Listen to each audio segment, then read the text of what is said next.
Paul said, for you to create harmony in your life, you have to learn how to rejoice in something. Now here he gives us as spiritual followers, he says, rejoice in what God is doing.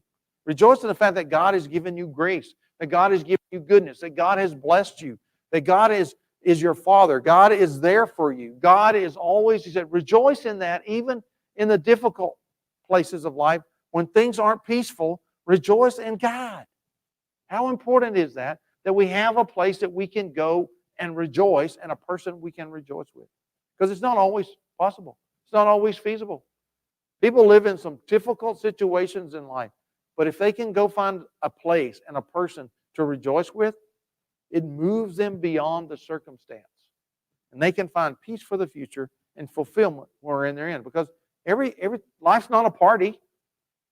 There are places in life it's tough and it's hard. Paul recognizes that. He said, but if you want peace for the future, you have to have fulfillment today. How do you do that? Part of that is learning what to rejoice in. He says, matter of fact, I'll just say it again. Rejoice. That you have to have a person and a place to have rejoicing in your life. The next thing he tells us here, he said that you and I have to establish in our life, not only govern our actions and get focused.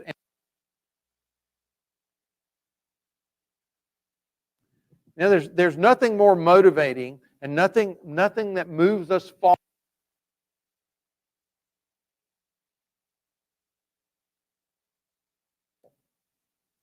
You know, in school they would do that to us. You know, they would rotate who leads the line.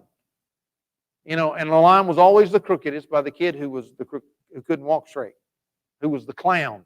I'll call him in class, because they couldn't walk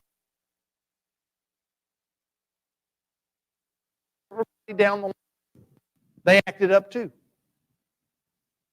because it sounds funny and you know, but Gramps was right. Monkey see, monkey do. So what one kid does, the other kid does. So if the other kid walked crooked, everybody in the line walked crooked.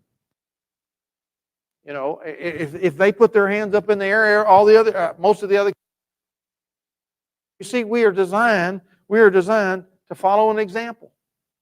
So Paul says, if we want a life, we have peace in the future and fulfillment now. We have to live as an example ourselves. We have to live as an example. Learn how to practice what we want to be. We have to learn to practice that. So Paul tells us that. He said, you know, don't be anxious for anything.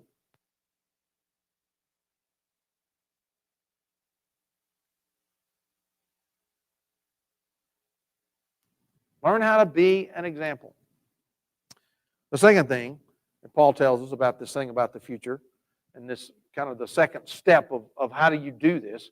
First of all, you and I have to be people who govern our actions. I mean, you have to put that into effect. But the second thing you have to do is we have to guard our attitude. Now, there's a lot of things in life we can't.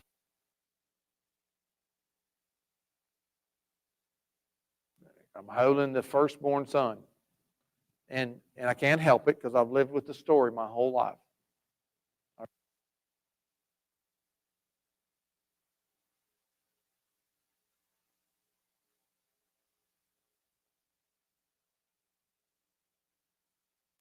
Does he have the Renfro ear? Well, he does. Okay? And I'm sitting there thinking, oh, wow. But then it hits me. But I've made it 31 years. And it didn't really affect me all that bad. You know,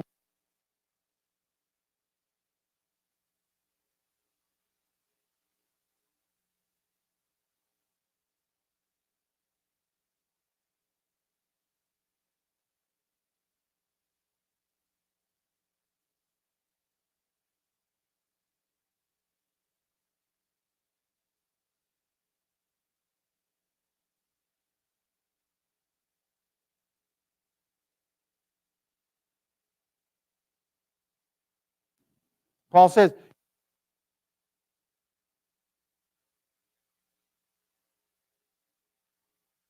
in the situations of life. And so,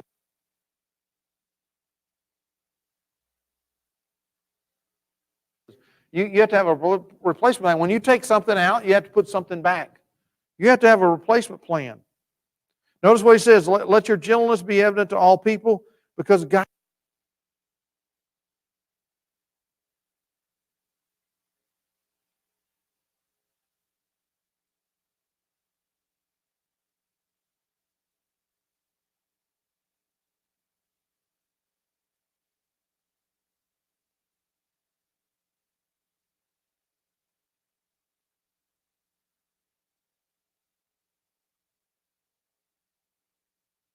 be made known unto God. In other words, he says to us, have a replacement plan for the things in life when things go south. When we have a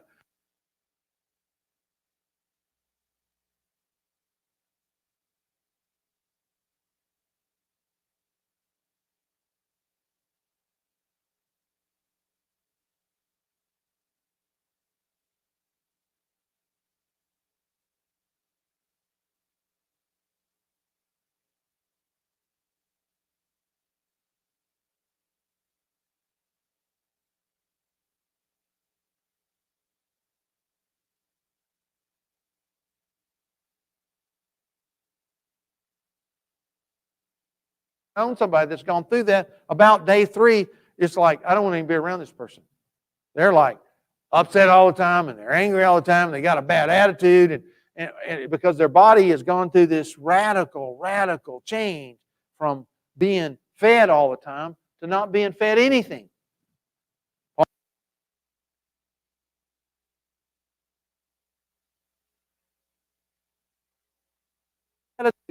We can choose to do something different. We can choose it. The second thing he said to us, he says, we have to have a practice plan. You know, notice how he says it to us. He points out to us that these things that you have seen and heard and me do. Down further. Notice what he says. Whatever you've learned and received and heard from me and seen, put into practice. And the God of peace will be with you. See, peace comes when we replace the things in our life, and a lot of times that's our attitude.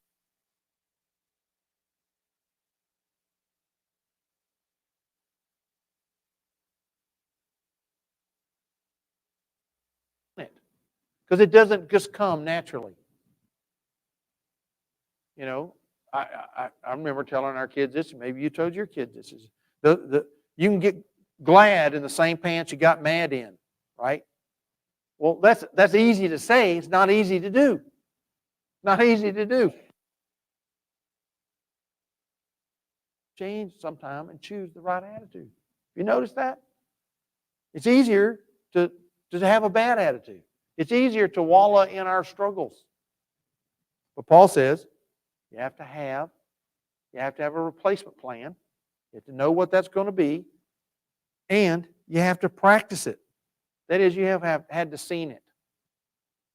So when we look at things in our life and we want to change some things in our life, we need to go find out, well, who else is doing that? Or where else can I learn that? Where else can I watch that? Because we know this to be true. If you and I still crawled, our kids would all still crawl. They learn to walk because they keep seeing people standing up walking. They see people get up out of a chair. They see people get up out of the bed. They see people get up out of the floor. And they're like, wait a minute. They're doing that. Can I do that? And then, of course, the moment they start doing that, what happens to every parent in the room? Oh, we start clapping and putting our hands out and talking really weird and doing really weird things because our kid's fixing to walk. They're going to take that step. They're going to take that step.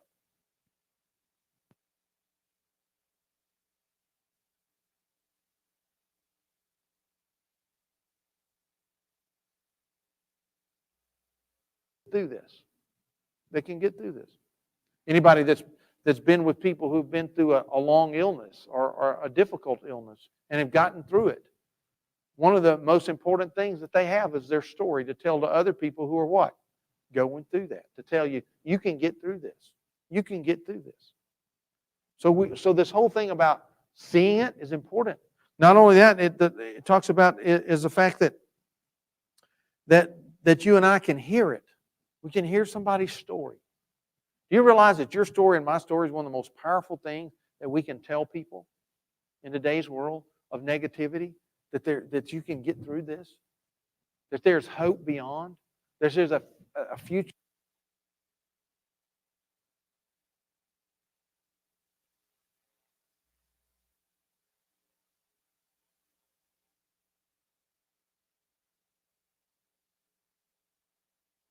They look and go, well, there's people in the church that hate people. So what difference does that make? There's people in the church who can't honor their word, and so they get a divorce. It's just as rampant inside the church as it is out of the church.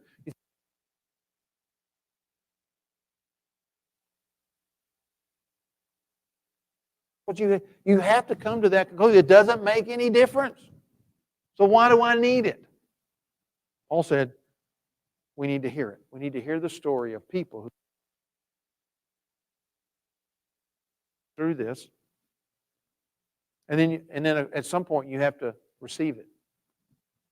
All the education, all the examples, all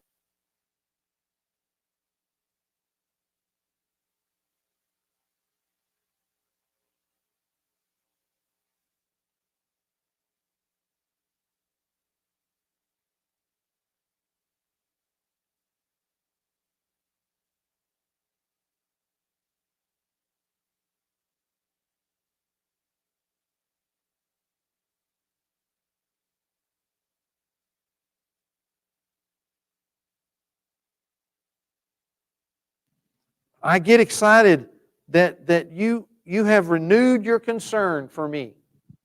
See, our concern for people and things can kind of get off track, right? I mean, it does. He said, but I see that you've renewed it and you have determined that you're going to show me through the opportunity that you have. You're going to express it. I'm not saying this because I'm in need, but I have learned to be content, whatever circumstances I am. I know what it is to be in need. I know what it is to have plenty. I've learned the secret of being content. See, Paul gives us an example of this. I've seen it, I've heard it, I've received it, and I'm doing it. Paul said, I've learned it. I've learned it. He said, but I'm excited for you that you're in this journey to give back.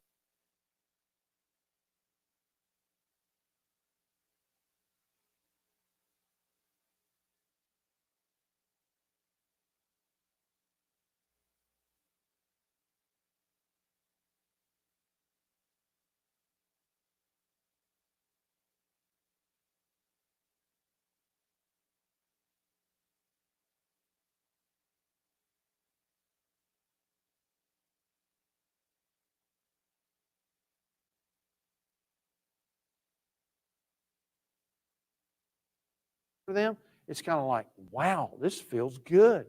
Not only do I feel at peace, I have a sense of fulfillment right now that I've helped somebody. I've met their need. I've met their need. And of course, the best needs that you and I can meet, and this is what Paul is implying, is the needs where people can't pay us back. We as human beings get the great studies have shown that when we can meet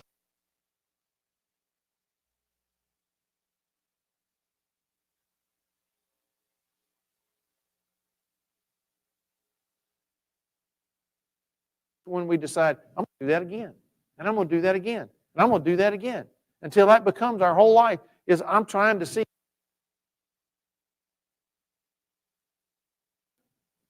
You can't pay me back. Paul said, find a need and fill it. And then number 2, find a challenge and live it.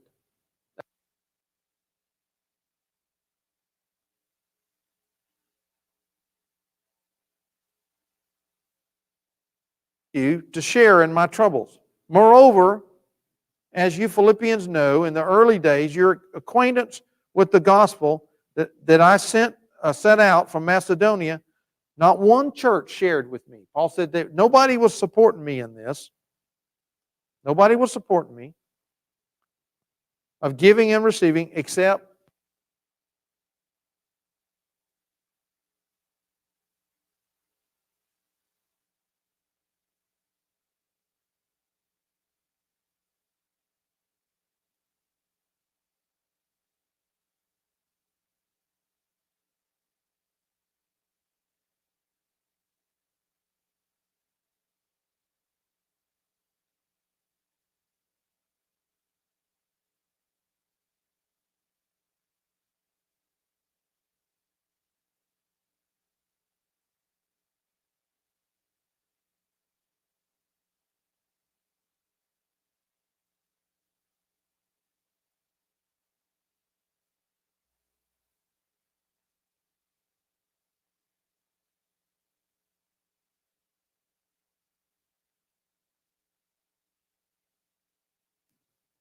You know, if I can get healthy, I can help these people. If just I can help these people. If I can have influence, I can get this done. Wow. Paul said that's what we're talking about. It is the self-discipline inside of us that makes it happen. Notice what he says. I am amply supplied because of what you do. And now I have received these gifts you've sent. Paul's letting them know, thank you, thank you.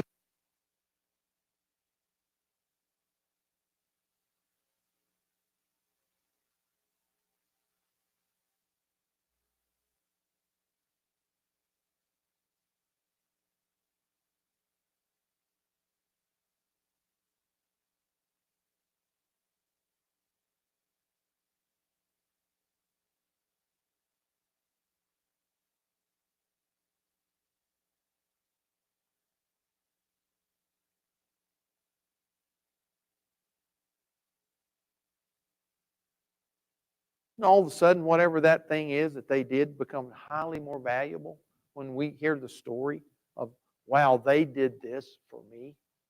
They did this for me. Wow. Then it becomes like, just like something that just lives in us because of that. We don't forget it. And then he says, and it's pleasing to God. It's what God wants us to do. It's what God wants. It's the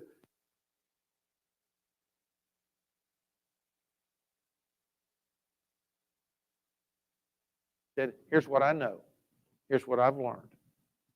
Because you've been disciplined enough to do this, that you guarded your actions, that you set out to adjust your attitude to the circumstances that are around you, and you determined that you would do something that cost you. He said, my God will supply all of your needs. He said he'll supply all of your needs according to what Jesus has done for all of us. He said,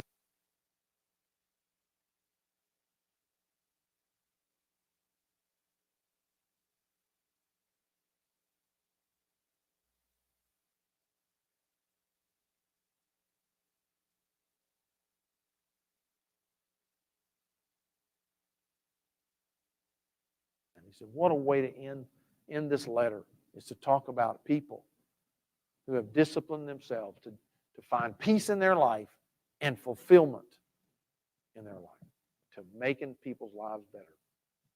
What a testimony to a church. What a testimony to a group of people that someone would write back and say, that's the kind of church, that's the kind of people that are changing the world. God calls all of us to that. God calls all of us today. So let's talk to God about that this morning in our own life. That God, I know I've struggled with things, and I know that I haven't always been disciplined. And God, I ask for forgiveness. So God, I know I haven't always chosen the right attitude, and I ask for forgiveness. God, I know I haven't always guarded the things in my life that I should guard.